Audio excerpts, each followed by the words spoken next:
만일 다 같이 따라하겠습니다.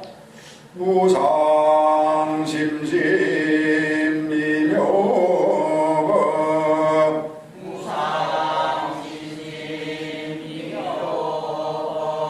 백천만금 난조우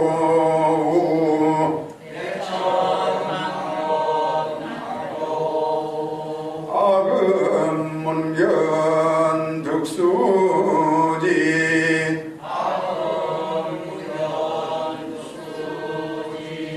원해열의 진실이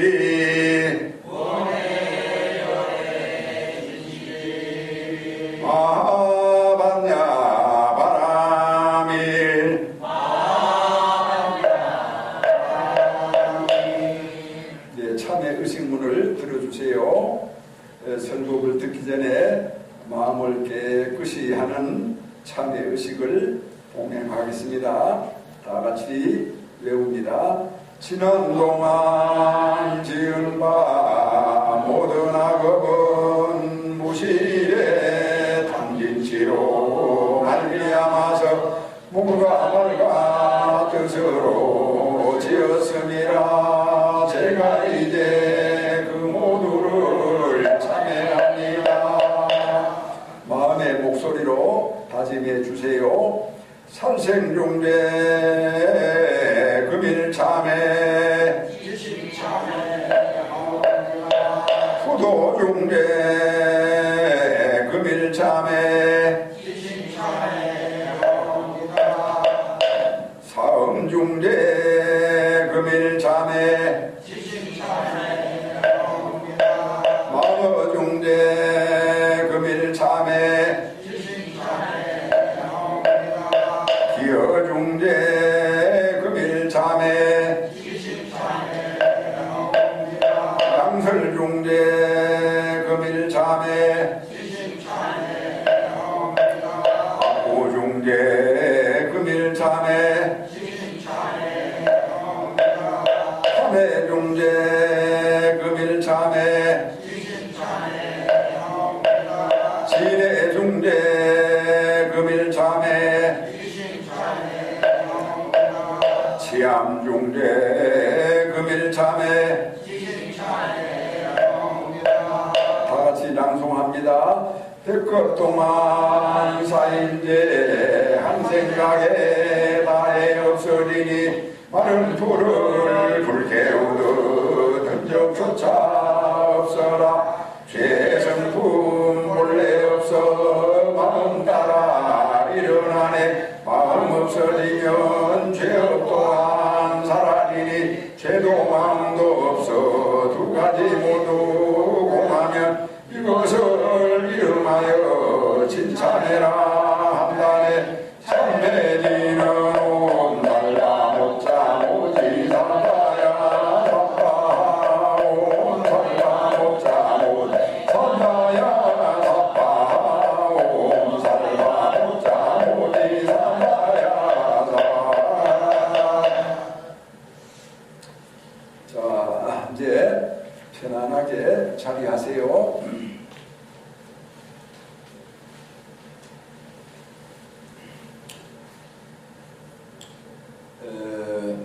요즘 이제 지식인들 사이에서는 한국인이 누구인가 이런 이제 질문을 자기 자신에게 하고 있습니다.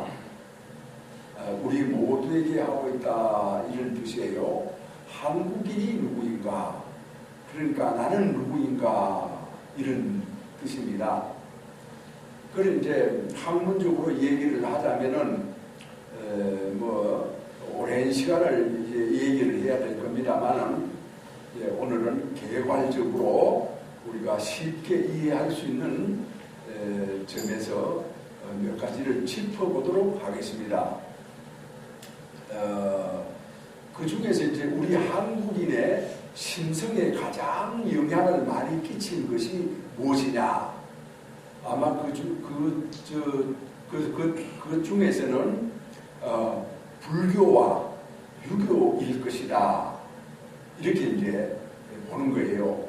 그러면 이제 불교는 바로 인도에서 발생해가지고 중국을 거쳐서 한국에 들어오는데 그 연도를 대충 삼국시대, 그걸 고대라고 합니다. 그때 이제 불교가 들어오고 고려가 372년, 그 다음에 백제가 384년, 신라가 이제 6세기경에 이제 들어오게 되고, 그 다음에 남쪽에 가야는 서기 1세기에, 그러니까 말하자면은 예수님이 태어나셨을 때, 그때 벌써 가야를 통해가지고 이제 불교가 한국에 들어온다, 이런 뜻이에요. 그래서 이제 불교는 말하자면은 아주 먼 길을, 그리고 또 무엇보다가 그 불교라고 하는 가르침이 지금 사람들이 생각해도 어마어마하지 않습니까? 왜냐하면은 요즘 사람들이 똑똑하고 많이 배우고 이렇게 해도 불교를 얘기를 하면은 잘 못 알아들어요. 그만큼 수준이 높은 거예요. 그런데 옛날 분들한테 불교를 이렇게 말한다라고 하는 것은 뭐 이만저만한 그런 일이 아니거든요. 어마어마한 그런 일들이에요. 그래서 아무튼 이제 불교가 이렇게 이제 들어온다라고 했을 때는 먼 거리를 거쳐서 왔기 때문에 또 목숨을 걸고 이제 불교를 전도를 합니다. 그런 어떤 그런 기상과 기백을 갖추지 않으면은 전도가 안 되거든요. 그래서 그 당시의 사람들은 굉장히 씩씩했습니다. 그리고 이제 중국을 거쳐서 들어와서도 불교는 불자들은 중국을 숭배하지 않았어요. 그냥 고마워 했어요. 그래가지고 이제 오히려 숭배를 했다라고 하면은 부처님을 숭배하고 부처님의 가르침을 숭배하고 또 저 까마득한 서쪽에 있는 인도를 이제 마음속에 두고 그렇게 살았습니다. 멀리 있는. 그러니까 이제 사람들은 마음은 그만큼 큰 거예요. 어디 이렇게 붙잡혀 있지 않았다. 이렇게 이제 볼 수가 있습니다. 그 다음에 이제 유교도 대강 이렇게 이제 한 삼국시대에 이제 들어왔다. 이렇게 이제 보면 됩니다. 왜 그러냐 하면은, 설총이라고 하는 분이 원효대사의 아들이지 않습니까? 그렇게 설총이 유학자예요. 그런 이제, 그때부터 이제 이미 유교가 들어와 있었다. 그러니까 유교는 중국에서 이제 발생한 가르침이기 때문에 중국적인 어떤 이런 가치를 받들고 따르고 이제 존중하는 그런 이제 그 기풍을 가지고 있습니다. 그래서 어쨌든 통일 신라 때나 그 다음에 고려 때 이제 불교의 어떤 영향을 받아가지고 사람들이 아주 자주적이었어요. 그래서 신라 때는 벌써 저기 아라비아에서까지 상인들이 신라에 경주서랍을 왔다. 또 심지어는 로마의 유리공예품이 천마총에서 발견이 됐죠. 그래서 그만큼 먼 거리하고 이렇게 왕래를 하고 있었다. 이런 이제 뜻이 돼요. 결국 이제 좁은 테두리에서 살지 않았다는 것이죠. 그러나 이제 우리가 한반도라고 하는 것을 지정학적으로만 보면은 저기 문명이나 어떤 그런 사람들이 동쪽으로 오다가 마지막 그런 무슨 마대 자루 같은데 요렇게 들어가가지고 그 안에 싹 갇혀지면은 더 이상 뻗어나갈 데가 없지 않습니까? 바다로 막혀있기 때문에 삼면이. 그런 이제 때문에 좀 폐쇄적이 된다. 이런 이제 지정학적인 뜻을 이제 말하는 사람들도 있습니다만은 아무튼 불교는 이제 그런 멀리에서 이제 왔고 유교는 바로 이웃에서 왔다. 그런데 이제 이웃에서 왔다라고 하는 것까지는 이제 좋은데 이 불교가 그 사회를 지배한다고 할까? 사회의 영향력을 떨치고 있었을 때는 신라나 고려가 아주 상무적이었어요. 씩씩했어요. 누구한테 지배를 받지 않았어요. 그래서 고려 때도 연호를 씁니다. 고려 광종 같은 경우에가 특히 연호를 쓰죠. 그러니까 중국하고 대등하다 이런 어떤 기백이 있었던 겁니다. 신라 때도 마찬가지예요. 신라가 비록 이제 거기 중국에 가서 유학도 하고 이랬지만 중국이 예속된 그런 나라가 아니에요. 그리고 이제 고려 때도 여러분 아시겠지만 거란에 있던 쌍기라고 하는 사람이 이제 고려 광종 때 들어와가지고 과거 제도를 설치하고 그러지 않습니까? 그래서 고려 개경이 국제도시였습니다. 개방된. 그러니까 사람이 개방한다는 건 뭐예요? 개방한다라고 하는 것은 예, 그렇죠. 자신감이 있어야 돼요. 내가 딱 이렇게 자신감이 없으면은 문을 못 열어요. 그 고려 때나 신라 때는 그 백성들이 자신감이 있었어요. 문을 활짝 열고 살아왔거든요. 그러니까 어디 하고도 다 교류가 가능했습니다. 이제 그게 그런 것이 특징이에요. 자, 이제 그렇게 이제 신라 1000년, 고려 500년 이렇게 지나가지고 1392년에 뭐가 생깁니까? 그렇죠. 조선시대가 건국이 됩니다. 그래서 조선시대는 여러분이 잘 아시다시피 성리학을 국시로 나라의 어떤 국책으로 정해가지고 나라를 다스렸던 그런 이제 나라입니다. 그 이제 조선시대를 뭐 근세조선이다. 또 과거에 있었던 조선시대를 고조선이다. 이렇게 이제 분류해서 합니다만은 아무튼 삼국시대까지 통일신라시대는 고대고 그 다음에 고려는 중세고 그 다음에 조선시대는 근세다. 이렇게 이제 역사 구분을 이제 하고 있습니다만은 아무튼 근세 조선에 와서는 성리학이 유교에서 어떤 그런 좀 다르게 발달한 학파예요. 이제 송나라 정호, 정이라고 하는 형제가 시작을 해가지고 수희에 의해 가지고 완성된 그런 학문이다 이렇게 보면 됩니다. 그걸 이제 받아들이는데 그걸 누가 받아들이느냐 하면은 여러분이 잘 알고 있는 고려 중기 때 안향이라고 하는 사람이 받아들입니다. 그래가지고 그 안향을 모신 사당이 지금도 경북 풍기에 가면은 소수서원이라고 하는 사당이 있습니다. 이제 최초의 어떤 성리학을 받아들였다. 이제 그걸 기리고 이제 있죠. 이제 이 성리학을 이제 국책으로 하다 보니까 이제 그 성리학 위주로만 이제 가는 겁니다. 다른 거를 하면 안 돼요. 그래가지고 이제 우리가 인생을 살아보면은 뭐 보통 범부라고 하더라도 느끼는 바가 있지 않습니까? 서로 이렇게 선의의 경쟁을 한다. 이렇게 하면은 어떻게 보면은 서로 잘 되는 거예요. 경쟁이 나쁜 건 아니에요. 악의적인 경쟁이 나쁜 거지 선의의 경쟁은 사람을 촉발시키지 않습니까? 그러니까 좋은 거란 말입니다.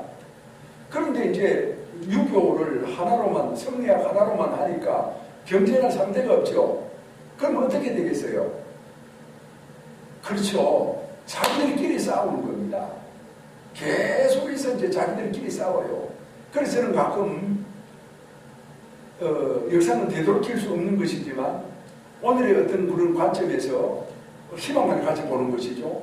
조선시대가 성리학 위주로 가지 말고 성리학과 불교를 같이 떠받들어가지고 같이 이렇게 발전시켜 봤으면은 성리학의 좋은 점과 불교의 좋은 점을 서로 잘 이렇게 융합시켜가지고 우리가 좀 더 멋진 생각을 가지고 있는 그런 백성이 되었지 않겠나 그런 생각을 저는 하고 있어요. 그러니까 그게 이제 안 되니까 강제로 막았지 않습니까? 불교 믿지 마라 이렇게 이제 막은 거거든요. 말하자면은 그래 하다 보니까 성리학만 위주로 하다가 계속 이제 싸운 것이 말하자면 사색당파예요.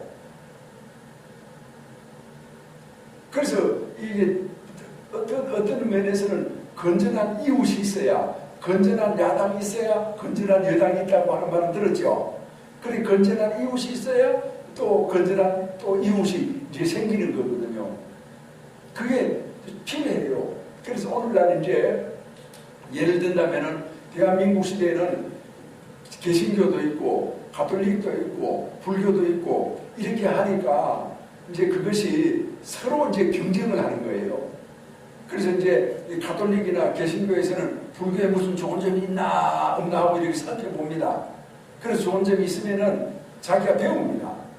또 불교에서도 개신교나 가톨릭에 무슨 좋은 점이 있나 없나 살펴보다가 좋은 점이 있으면 배웁니다. 받아들입니다. 이렇게 해가지고 결과적으로는 이 한반도에서 새로운 어떤 멋진 사상이 이렇게 또 피어오르거든요. 그래서 마땅히 이제 불교만 있다. 고려 때처럼. 그러려면은 이 불교가 부패합니다. 자, 건방지게 오만하고 자기 멋대로 이제 가는 것이죠. 그래서 사람은 혼자 살아서는 안 돼요. 꼭 이웃과 같이 살아야 이웃의 눈치도 보고 또 이웃의 의견도 듣고 또 이웃한테 야단도 맞고 이렇게 이제 서로 교류가 되면서 이제 살아가게 되거든요. 그게 사실은 좋은 건데 거기까지 이제 생각을 못하고 그냥 내 기분이다 이런 것을 내세우다 보니까 사람들이 속이 좁아져요. 속의 머리가 좁아져가지고 성을 잘 내고 잘 삐지고 잘 삐뚤어지고 자기들끼리만 모이는 이런 어떤 섹트주의자들이 되고 그렇게 이제 되는 거예요. 자, 우리가 이제 그런 이제 눈을 뜬 어떤 지혜로 내 자신의 인생과 우리 여러 사람들의 인생을 살았을 때, 살펴봤을 때는 역시 같이 어울려서 살아야 된다. 그래서 불교도 있고 개신교도 있고 또 가톨릭도 있고 이건 참 좋은 현상이다. 이제 이렇게 봐야 되는데 중요한 거는 조선시대는 그렇지 못했다는 겁니다. 그래서 그건 이제 조선시대에 일어났던 뭐 사색당파 얘기나 싸움하는 얘기는 이제 말하지 않을 거예요. 다 아시니까. 그러면 이제 1392년에 조선이 이제 건국이 됐죠. 딱 200년 뒤에 1592년에 임진왜란이 일어납니다. 그런데 역사적으로 봤을 때 조선은 임진왜란이 일어났을 때 망했어요. 그런데 그 이후에 300년을 더 끌잖아요. 그러니까 이제 이게 되돌이킬 수 없는 그런 어떤 나라로 떨어진 겁니다. 새로운 힘을 분출시켜야 되는데 새로운 세력이 건전한 세력이 등장하지 않고 질이 멸렬해 가는 거예요. 이렇게. 그래서 중국 같은 데는 말입니다. 유럽도 그렇지만 대부분의 왕조가 200년까지 가지도 않고 200년 안에 끝이 나요. 그러니까 새로운 물결이 막 등장해가지고 시대가 새로워지지 않습니까?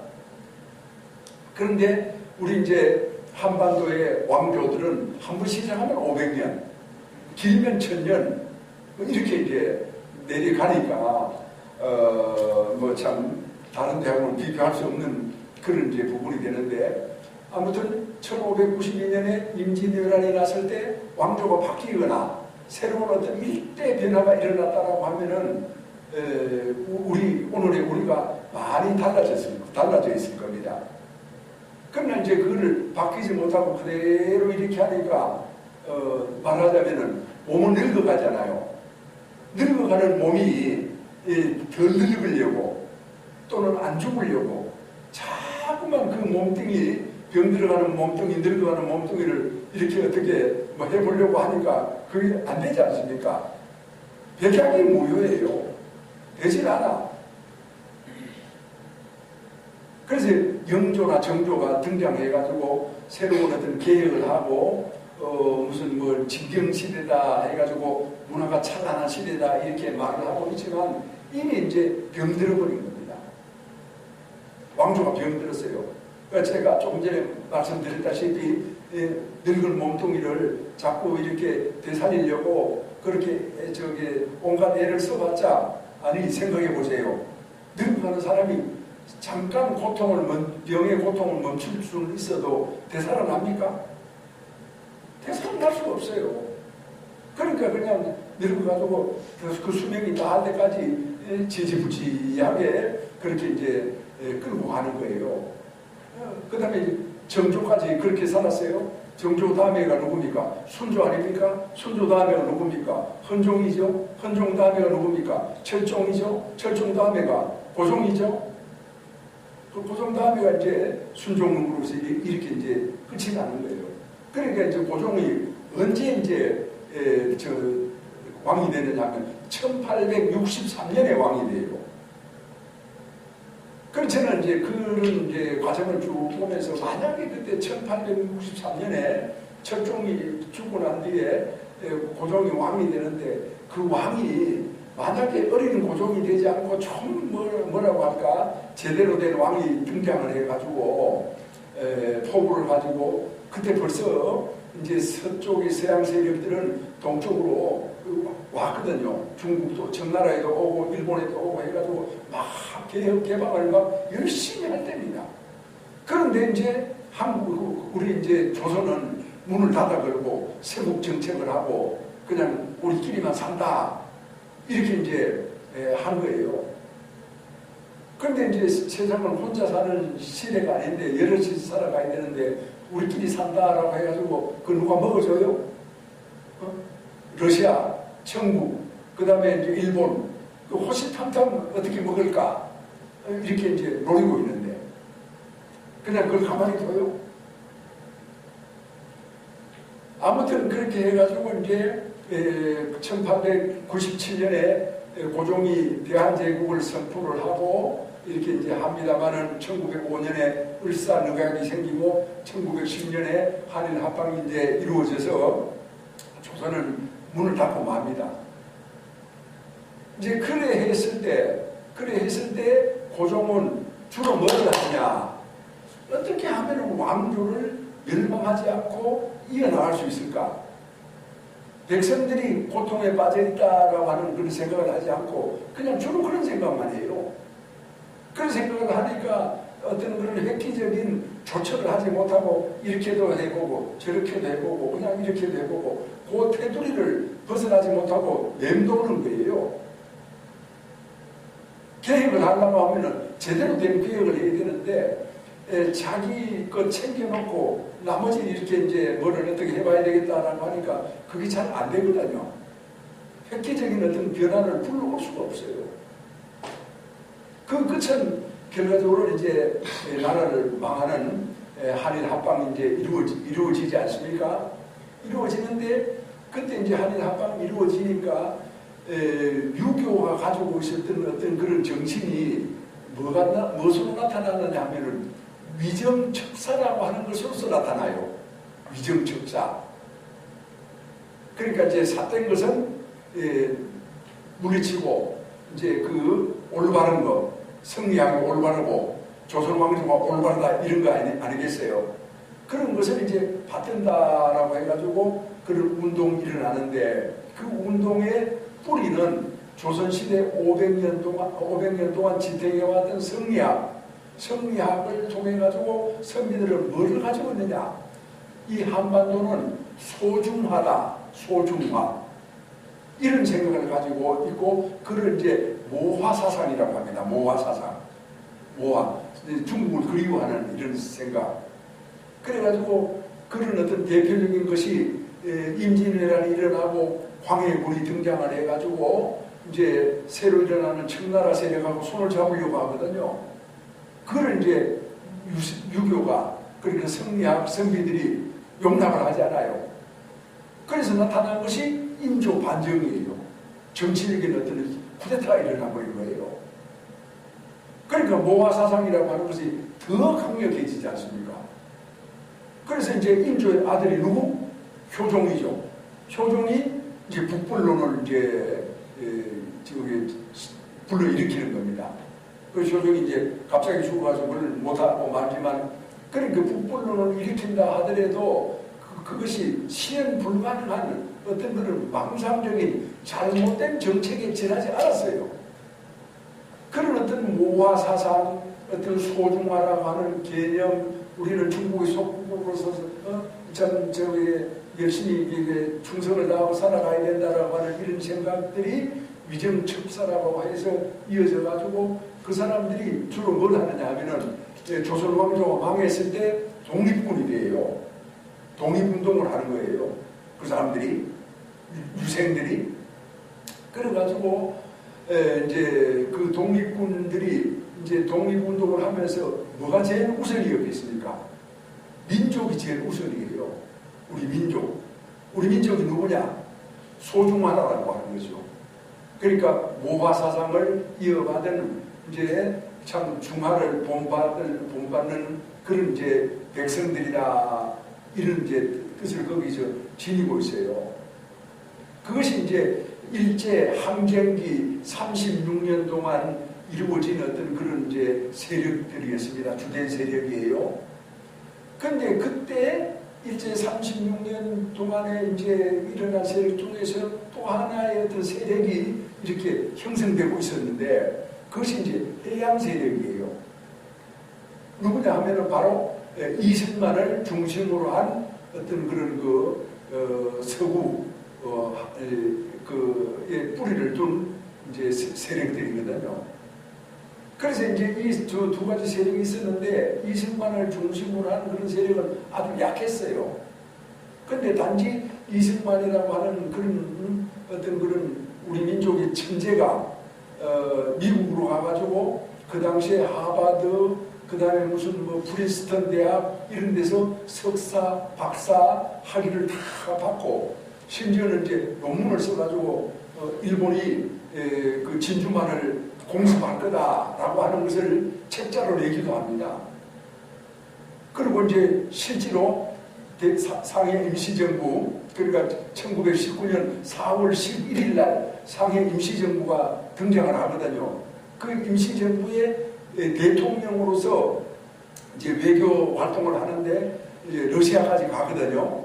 이제 우리 조선 한반도가 해방을 해야 된다라고 하는 것을 세계 만방에 알리기 위해서 가는데, 러시아에서 모스크바에서 받아주지 않아요. 그래서 이제 그 오스트리아로 이제 되돌아가는데, 그때 당시에 이제 그 이승만 박사가 프란체스카 여사를 이제 만나게 됩니다만은, 아무튼 그런 개인적인 얘기고, 그런 이제 어떤 그 활동을 이제 하게 되는데, 그 활동을 했다라고 하는 것은 뭐를 아느냐 하면은 이 저기 새로운 어떤 그런 그 세력들이 러시아의, 소련의 실체를 알게 돼요. 그때 이제 1925년, 23년, 23년 그 인근에 러시아 혁명이 일어나지 않습니까? 23년인가? 24년에 그 혁명을 일으켰던 레닌이 죽게 되거든요. 그런 어떤 이렇게 저기 과정 속에서 이승만이 등장을 해가지고 해양 세력, 그렇게 이제 말하자면 서구 민주주의를 도입을 이제 하게 되는 겁니다. 자유민주주의를. 그래서 이제 해방이 됐어요. 1945년 해방. 그걸 광복절이라고 하면 안 됩니다. 해방된 날이에요. 그럼 광복은 뭐냐?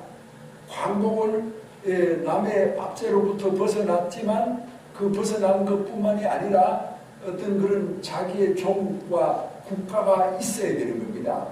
그리고 국가까지 다 갖췄을 때 그것이 이제 광복이거든요. 그러니까 그 책을 이제 이렇게 보면은 다 나와 있는 얘기긴 합니다만은, 러시아는 그때 당시에 이 동쪽에 뭐 일본이나 한국이나 뭐 중국이나 다 이게 공산화 혁명을 하고 싶어 했어요. 그래서 모스크바에서 레닌이 뭐 우리나라에 있는 지도자들한테도 공산화 혁명을 하기 위해 가지고 돈이 필요하면은 돈 받으러 와라 이래가지고 여운형 같은 분은 2번, 3번 갔다지 않습니까? 그런데 김구선생은 한 번도 가지 않았어요. 아무튼 이거는 이제 뭐 거기 부수적인 얘기고, 그런 어떤 그 야망을 가지고 있었고, 그런 야망을 구체적으로 실현하기 위해서 이제 레닌이 죽고 스탈린이 집권을 하고 난 뒤에 이제 어떻게 합니까? 45년 해방이 되고 난 뒤에, 이미 해방이 되기 전에 북한에 있는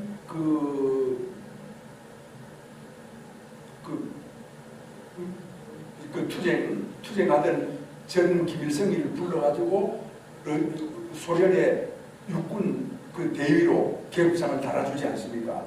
그래서 이제 만드는 거예요. 그러니까 공산화 혁명으로 이미 소련은 그렇게 준비를 하고 있었어요. 그걸 준비를 해가지고 이제 일본이 항복을 하니까 그대로 막 밀고 들어오지 않습니까? 그대로 밀고 들어오거든요. 38선까지 미국하고 이제 38선에서 우리가 서로 더 이상 상대방 진영으로 들어가지 말자 이렇게 합의를 하고 그까지 이제 들어오게 되고 그 다음에부터 각 지역마다 인민위원회를 설치하고 그 다음에 이제 거기에 따라서 사람들을 이제 뽑고 그렇게 이제 준비를 다 하는 겁니다. 이게 뭘 말합니까? 소련이라고 하는 그런 강대국의 어떤 그런 책략이 거기에 이미 다 들어있어요. 우리가 통일을 하고 싶다라고 해가지고 통일이 되어지는 게 아니에요. 그래서 김구 선생은 임시적 남한만의 단독 정부는 안 된다. 통일을 하고 통일을 해서 정부 수립을 해야 된다. 이렇게 주장을 했거든요. 그러면 김구 선생 말대로 하면은 결과적으로는 대한민국을 수립할 수가 없고 계속 혼란 상태에서 싸움만 하다가 결과적으로는 소련의 그런 어떤 그 전술 전략이 해가지고 이 한반도는 적화가 되고 끝이 나요. 그게 이제 김구 선생의 어떤 그때 당시에 정치적인 식견이었어요. 그러나 이제 그것을 꿰뚫어 보고 있던 이승만 박사는 그건 안 된다. 안 된다. 그건 될 수가 없다.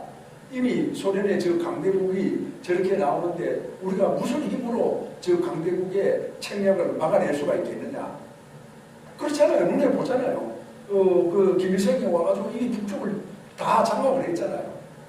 그래가지고 또 실제로 김구 선생이 평양에 가가지고 김일성하고 회담도 합니다. 그리고 그 회담 실패하거든요.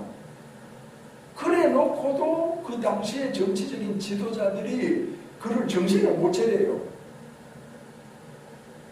그때 이제 그 서울에 이제 당이 뭐 여러 개가 있었습니다만 가장 대표적인 당이 한민당이 있었고 그 다음에 김구 선생 위주로 했던 한독당이 있었어요. 한독당의 당원들은 주로 북한에서 내려온 사람들이에요.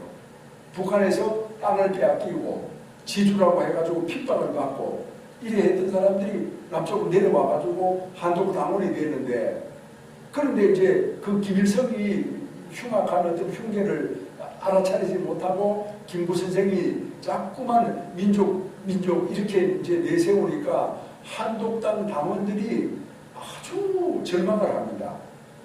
우리 선생님이 왜 저렇게 고집을 부리시나? 왜 저렇게 엉뚱한 길로 가나? 이미 북한은 러시아, 소련이죠. 소련이 꽉 장악하고 있는데 그걸 뻔히 보면서 거기 가서 당하고 왔으면서도 왜 저러나? 그래가지고 한독 당원들이 335 때를 지어서 만나서 술을 먹고 한탄을 하고 참 땅을 치고 하소연을 하고 그랬답니다. 그래서 심지어는 그 통일에 건국에 방해가 되는 사람들을 어떻게 암살하려고 암살단을 조직하고 그랬다는 거예요. 그래가지고 결과적으로는 김구 선생이 누구한테 죽습니까? 안두희라고 하는 한독당 당원한테 총격을 받아가지고 죽는 겁니다. 자, 여기에서 이제 그때 이제 민족을 앞세워가지고 이제 그 독립운동, 건국을 하려고 했던 그런 세력과 남한만이라도 빨리 건국을 해서 이제 출발을 해야 된다. 이렇게 하는 어떤 세력에서 이제 남한만이라도 빨리 해야 된다라고 하는 것으로서 이제 그 세력이 승리를 하게 되죠. 그리고 유엔의 지지를 받게 되고, 그래서 결과적으로 남한 단독 정부가 수립되면서 북한에 이제 있는 그런 그 국회의원들을 자리를 비워둡니다. 자리를 비워두고 이제 언젠가 이제 선거를 하게 되면은 그 인원의 인구수에 맞게끔 이제 국회의원을 뽑는다 이렇게 이제 두고 선거를 해가지고 단독 정부가 수립되고 그러지 않습니까? 바로 이런 점에서 이제 우리의 좌파 우파가 형성이 돼요.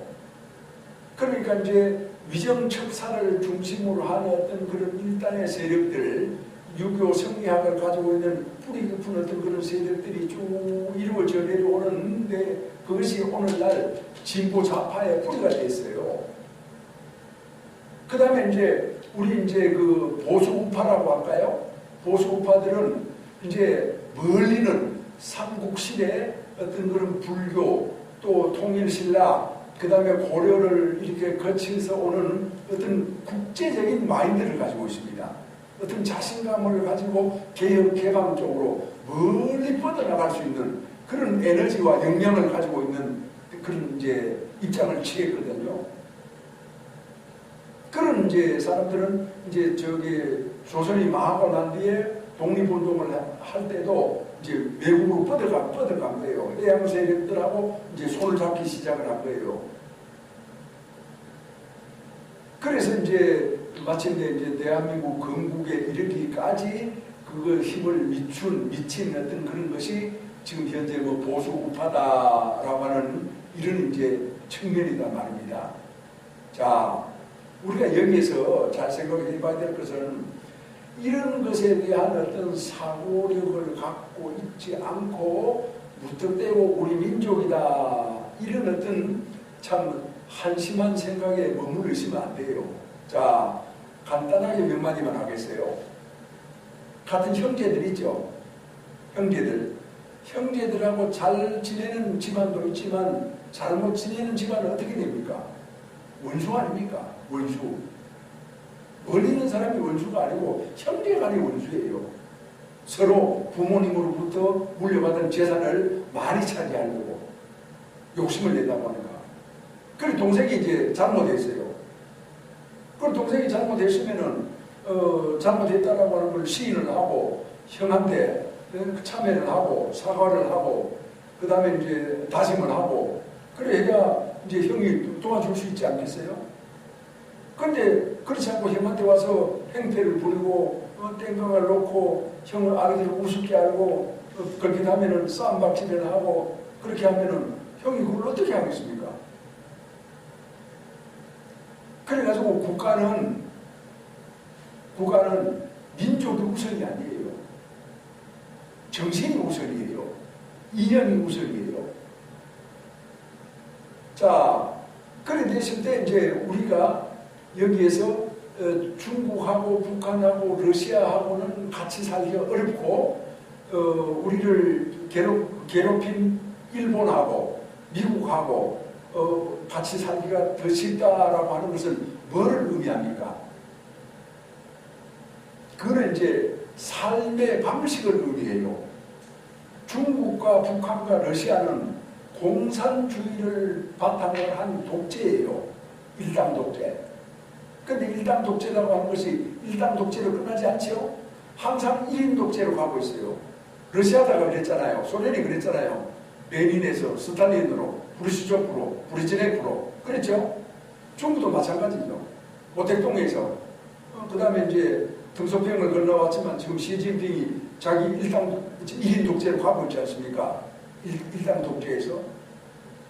이것은 이제 그 나라의 어떤 그런 이념이 다르다라고 하는 것은 사람들이 살아가는 삶의 방식이 다른 거예요.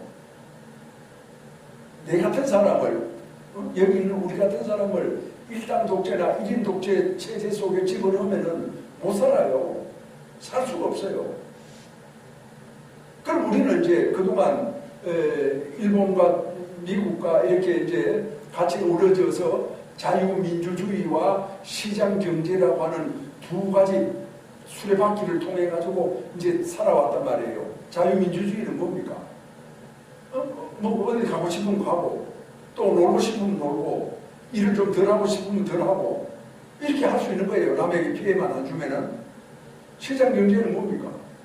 열심히 일하는 사람은 잘 살고 또 열심히 일하지 않은 사람은 거기에 따라서 좀 못 살고 그거예요. 그런 어떤 것에서 이제 익숙하게 우리가 이제 살아왔는데 또 이게 그것을 체제를 바꾼다 어떻게 한다 이렇게 하는 것은 그건 있을 수 없는 일이거든요. 되질 않아요. 근데 현재 이제 한국의 일부 무리들 중에서는 그런 어떤 역사적인 배경이나 이해가 없이 심정적으로 필히 꽂혀가지고 아무개 대통령을 지지한다라고 하면은 계속 그쪽으로만 그 사람이 심지어 뭐 잘못하고 뭐 잘하고 그런 거 아무 관계없이 무조건 지지하는 거예요. 다분히 감정적이고 다분히 무식한 거죠. 뭔가 생각을 하고 뭔가 역사적인 어떤 사실을 잘 알고 역사는 우리 오늘의 거울이지 않습니까? 그래서 미래를 개척해 나가는 어떤 하나의 지혜를 얻을 수 있다라고 하면은 알아야지. 모르면서 그렇게 감정적으로 나가면은 그는 망하는가 수밖에 없잖아요. 그런 어떤 그런 폐단이 우리 사회에서 지금 일어나고 있다. 우리가 지금 이제 참 3.1절 참 100일주년을 맞이해가지고 우리가 살아간다라고 하는 것은 3.1절의 정신은 자주정신이지 않습니까? 자주정신. 자주정신이 바로 자유민주주의고 시장경제예요. 민족이 아니에요. 민족이라고 생각하면 큰일 나요. 자주정신이. 그래서 이제 만해 한용문 스님의 어떤 그런 정신을 한마디로 이렇게 딱 보면은 각성이라고 하는 말이 나와요. 각성. 국민들이 각성이 된다. 오늘날 생각해 보세요. 어처구니없는 짓을 했는데도 국민들이 각성을 하지 않고 대가리가 깨져도 아무개다 무슨 코피물이라고 하든가 코로나가 와도 피하지 않는 뭐라고 한다든가 이런 식으로 이제 그 삶을 살아가고 그렇게 있는 것이죠. 이 어린애도 아니고 너무나 어처구니 없고 이제 한심한 그런 일들이 어른들에 의해서 또 소위 어떤 몇몇 지식인들에 의해서 그 이루어지고 그래서 우리의 삶은 정말 비천거리는 거예요. 지금 코로나가 일어나가지고 내가 며칠 어저께 서울에 갔는데 서울이 텅 비고 점심 먹을 데가 없는 거야. 제가 이상하게 볼일이 있어서 갔거든요. 그리고 여기도 가보고 저기도 가보고 하니까 다 식당이 문을 닫고 있어요. 언제까지 휴무합니다. 코로나 때문에 휴무합니다. 이렇게 돼버렸어요. 그 하루하루 살아가는 사람들, 자영업자들은 살아갈 수가 없어요. 이만저만한 고통이 아니에요. 그랬을 때, 아무튼 이제 자유라고 하는 얘기를 이제 하고 있습니다만은 한용문 스님은 거기에서 이제 각성이라고 하는 말씀을 하세요. 각성. 뭐를 각성을 하느냐? 한용문 스님이 그래요. 나는 누구로부터 압제도 받지 않고 누구로부터 행복해지는 것을 원하지도 않는다. 그러니까 내가 누구한테 이렇게 이렇게 내리는 그런 것도 싫지만 누구 도움 때문에 내가 이렇게 밥 먹고 잘 산다, 아니면 도움을 받아가지고 행복해진다 그런 걸 원하지 않는다는 거예요. 내 힘으로 스스로 내가 살아가고 내가 잘 살고 못 사는 것도 내 힘으로 이루어지는 것이지 어떻게 누구의 힘으로 내가 살아가겠느냐. 이것이 이제 한용문 스님을 그 당시에 재판을 했던 공판장에서 나온 한용문 스님의 얘기예요. 각성이에요. 우리 민족은 그런 것이 되어야 된다. 그리고 민족이라고 하는 것은 누가 망하게 해서 망하는 것이 아니다. 이미 이제 망할 같은 그런 여러 가지 여건이 다 돼 있다는 것이죠. 안으로 다 망할 수 있는 조건이 갖춰져 있는데 그냥 여기서 툭 치면은 그대로 주산자 버린다. 누가 이렇게 쳐들어와서 망해지는 게 없답니다. 정신을 차리면. 그렇잖아요. 조선시대도 그렇게 그냥 곰고 썩고 또 썩고 어떻게 해볼 수 없는 그런 상태에서 그냥 주산자 버린 거예요. 그리고 이제 정치 권력을 주산자 버리면은 사라지면 그 말이지만 거기 살고 있는 백성들은 어떻게 됩니까? 얼마나 참 그런 고통스러운 삶을 살았습니까? 여자는 여자들대로 고통을 당하고 남자들은 남자들대로 고통을 당하고 조상 대대로 살아오던 고향을 등지고 온 동네가 다 남자는 등에 지고 여자는 머리에 이고 만주골판 감도로 이민을 가고 그러지 않습니까? 그런 걸 불과 얼마 전에 겪었으면서도 지금까지도 그런 어떤 생각에서 벗어나지 못한다라고 하는 것은 참 너무나 안타깝고 가슴을 칠 그런 일이다라고 하는 겁니다. 저는 여기에서 불교를 생각해요. 왜 그러면 저게 똑같은 사람으로서 이렇게 차등나는 정신 상태를 유지하게 됐느냐? 설법을 안 들어서 그래요. 또 절에 와가지고 그 절에서 설법을 안 해서 그래요. 조선시대 500년 동안 못했잖아요. 나라에서 막았잖아요. 그래서 불교가 원래 불교가 이렇게 뒤집어졌어요. 잘못된 불교가 됐어요. 그래서 뭐가 불교를 믿으면 잘 되는 게 아니라 그냥 신세타령하는 불교예요. 그래서 내가 어릴 때 절에 또 갔더니만은 할매들이 연구를 하는데 아이고 부처님 어휴 관세음보살 이렇게 한숨 쉬는 그런 부처님이고 한숨 쉬는 관세음보살이었어요. 원기 왕성하게 힘을 일으키는 그런 부처님이 아니고 관세음보살이 아니었다는 겁니다. 그냥 내가 신세가 고단하니까 내가 참 이렇게 살아가기가 너무나 힘드니까 죽지 못해 사니까 그냥 관세음보살 아이고 부처님 그런 쪽이 있어요. 그런 어떤 그 억눌리고 삐뚤어지고 어둡고 그런 그 참 내갈이 없는 그런 생각 속에서 무슨 힘이 나오겠어요. 그래서 바른 정법의 설법을 들었을 때 제대로 된 힘이 나오거든요. 그래서 용기를 불러일으키고 지혜를 불러일으키고 그렇게 해서 새로운 역사를 창조하고 새로운 문명을 건설하고 새로운 사람이 되어가지고 정말 이 세상에 모범적인 그런 그 국가, 모범적인 사람들, 모범적인 나라 그렇게 이제 이루어져서 살아가는 것이 아니냐 우리가 그렇게 이제 봐야 된다는 겁니다. 그래서 저는 가끔 이제 그런 얘기를 이제 뭐 카톡이나 뭐 그 카카오 스토리나 또 유튜브에다 이렇게 써서 올릴 때가 있습니다만은 우리가 스님들도 그런 경우가 있어요. 세속에 있는 무슨 김대중파다 또 박정희파다 이런 사람들이 있는 거예요. 그래서 내가 이봐 스님 아무개 스님 김대중이나 박정희보다가 부처님이 더 훌륭하신 거 아니야? 아니 그 부처님이 훌륭하시기 때문에 머리를 감고 장가도 안 가고 혼자서 사는 거 아니야? 김대중이가 좋고 박정희가 좋으면 그리로 가란 말이야. 왜 저리 와가지고 머리를 감고 그렇게 똑같은 인간의 뒷공문에 쫓아다니고 따라다니고 그런 짓을 해 속되게 그럼 가. 내가 그러거든요. 그럼 스님 어떻게 해? 당연히 부처님 가르침으로 세상을 바라보고 이웃을 바라보고 나와 똑같은 사람을 대하고 우리가 이제 살아가야 될 길을 찾고 그런 모든 것이 부처님 가르침 속에서 이루어져야지 왜 딴 짓을 하느냐? 왜 그러느냐?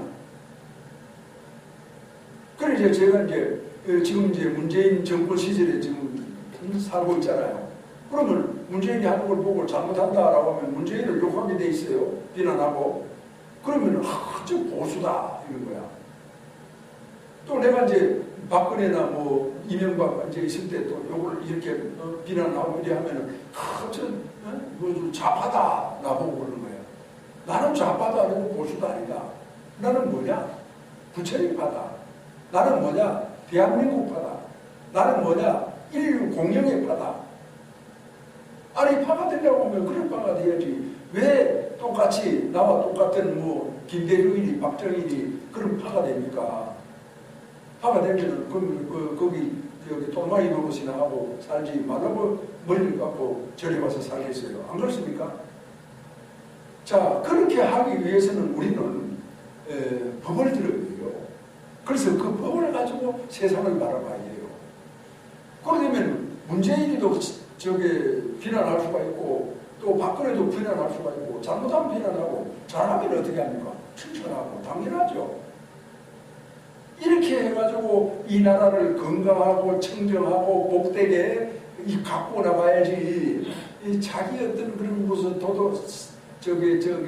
무슨 당이 자기가 무슨 당이다, 자기가 무슨 뭐 공부를 했다, 누가 좋아한다, 이따위 어떤 그런 한심한 생각을 가지고 세상 사람들한테 시끄럽게 하고 자기 주장을 하고 이렇게 하는 것이 얼마나 정신적인 독소, 오염, 그런 그 이물질이 돼가지고 이 세상을 더럽히고 있습니까? 알겠습니까?